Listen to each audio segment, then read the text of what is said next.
Le groupe de travail sur la gouvernance, la démocratie écologique a débouché sur 4 mesures, 4 objectifs phares, c'est-à-dire qui sont, aux yeux du groupe, significatifs.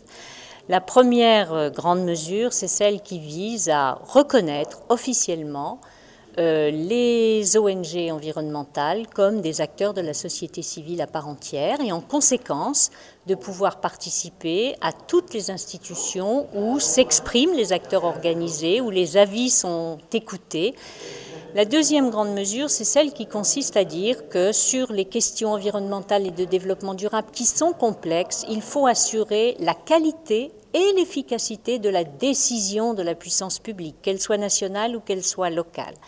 Et pour ce faire, le groupe a arrêté des principes qui permettaient aux citoyens, qui eux comprennent parfois difficilement les enjeux derrière les problèmes environnementaux de développement durable, de pouvoir accéder à l'information, d'avoir des lieux où ils peuvent mieux comprendre les enjeux, les controverses et se fonder une opinion et agir en consommateurs également responsables.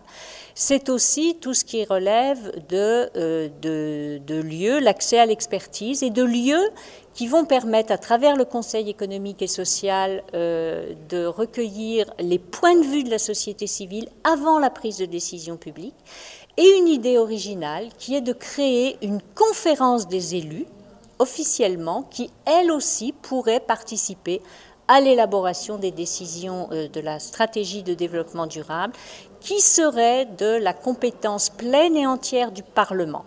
Et puis, nous avons considéré que les enjeux environnementaux, l'ambition que cela suppose, l'ampleur des décisions qui doivent être prises, nécessite aussi que l'entreprise se mettent en mouvement autour des actions et des objectifs à atteindre.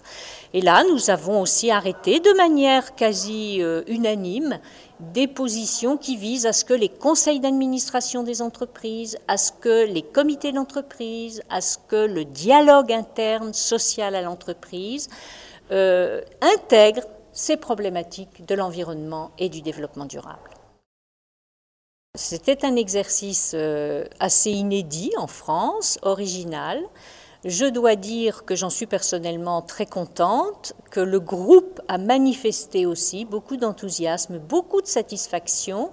quant aux possibilités qui étaient offertes à chacun des collèges de pouvoir s'exprimer, de pouvoir entendre les points de vue des autres, de pouvoir rechercher les voies du consensus et de la convergence. Bien sûr,